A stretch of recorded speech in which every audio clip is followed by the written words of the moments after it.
Hi everyone, my name is Ove Gilberto. As usual, you are most welcome to Basis Ove Gilberto, the only YouTube channel you find in Eastern Central Africa and more so the rest of the world. Today we are discussing a very important musical topic, and that's about the cadences. But before we go into the discussion, I would like to give you a kind reminder. If this is your first time, subscribe, like and comment, and don't forget to press the notification bells so that you keep following me up for the upcoming videos and any other upload of video on this channel. Thank you very much. Okay, so we want to get into the real business now. Cadence. I mean, this is a word that could be even scaring you.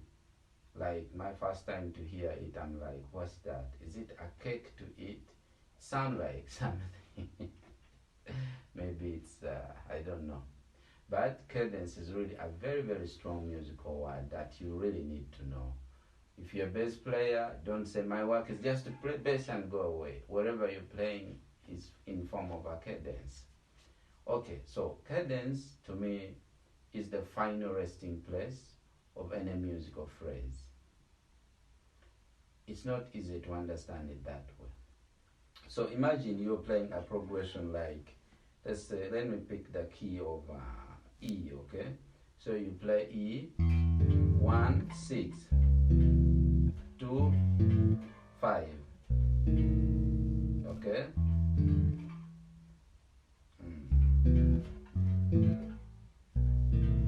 When you hear that progression 1, 6, 2, 5, you hear something. The music sounds like it's going to a certain direction and coming back, okay? Just by that. So we need to know that. So I repeat for you that cadence means the final resting place of a musical phrase.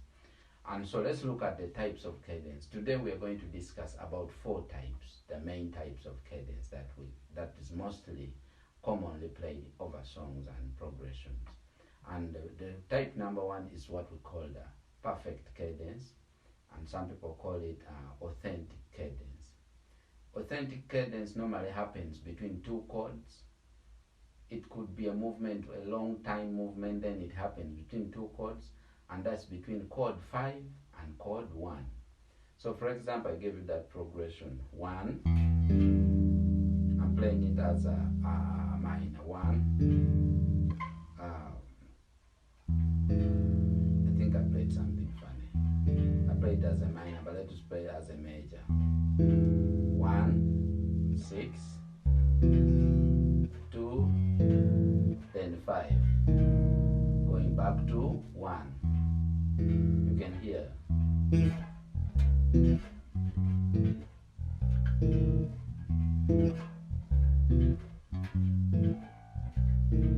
So you hear this 5 resolving back to 1. Very smooth.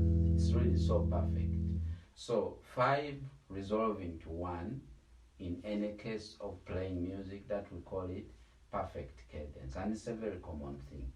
Another progression someone can play, even here, even when you're playing just note 1, 6, 2, 5, 1.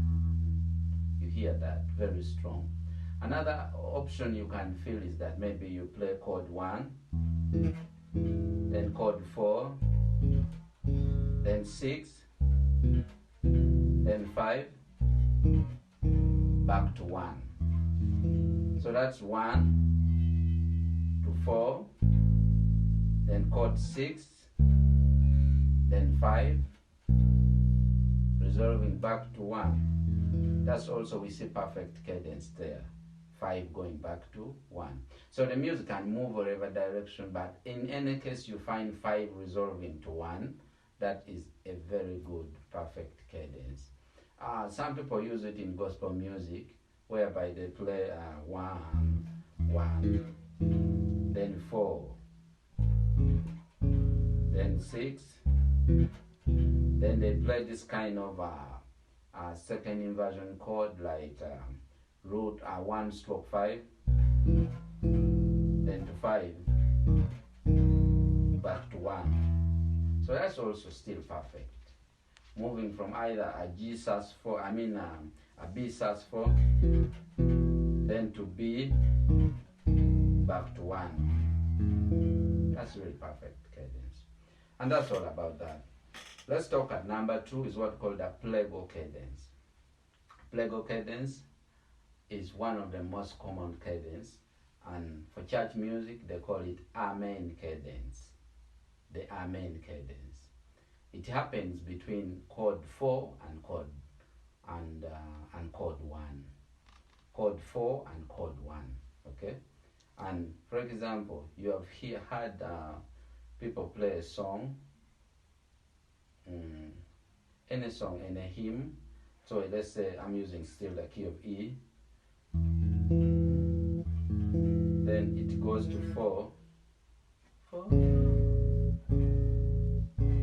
Or let's say 1. Then let's say 6. Then 5. Then back to 1. Now I'm ending the song.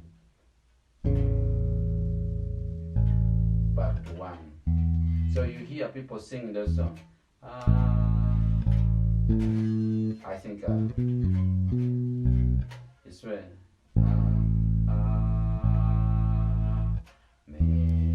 you hear that those people doing in the Vogue, the people sing classical music and the church, I don't know, hymn songs.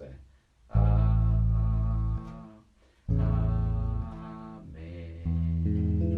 You play 4, 1. It's a very strong cadence, especially when it comes to church music. It's a very common thing, and they normally want to end it on that 4 coming back to 1. Yeah. Number 3, we're almost at the end.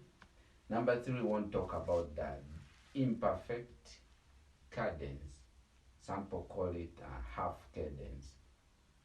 So half cadence is really a cadence that a chord always ends on a dominant.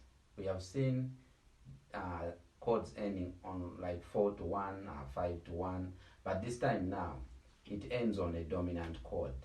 So we consider it to be imperfect. Okay? For example, you're playing in the key of E, then you play, for example, 2, 5, 5. Then it doesn't go anywhere. Okay? Everyone here, even people in this room here, they feel like the song is not resolving. 1, 1, 2, 5. And I'm ending there. You can tell me it's really not resolving. It's imperfect. Or I can play 1 and then 2. I said sorry, 1, 1, 5. And the song, many songs have ended that way. I said it can be 2 ending with a 5. I'm not going anywhere. 5 is a dominant chord. It can also be 1 ending on a 5.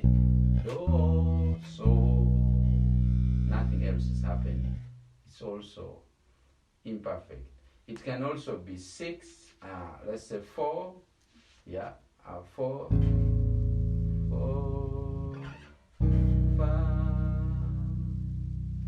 And this happens with a lot, even gospel tunes like people like Hillsong, you hear a lot of that. 4 ending on a 5. It's imperfect, but it's a type of cadence. Yeah, very, very interesting. So you just need to know how to use it. Everything is possible in music. Now, the last of this lesson today is a deceptive cadence, or some people call it interrupted cadence. So with the interrupted, it's called deceptive because the dominant chord doesn't resolve to the expected tonic. So, like, for example, you find you play chord 5. We all know when you play chord 5, it has to resolve to chord 1, okay? But the deceptive cadence is like we are in the key of E. I play chord 5, then instead of going to 1, everyone expects the 1 I end on a 6. There are a number of songs with heel song. At least I've played a number of songs with heel song that end with a 6. The chord end 5. Then you think it's going to 1 so do, but it's so la la, something like that. Or you think it's going to play 5. Can also say play 5.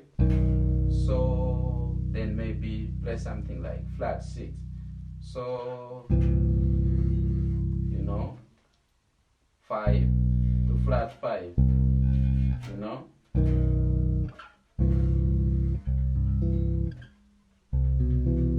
Maybe major 7 or just a chord. Okay. So it can be 5 to 6, or can be 5 to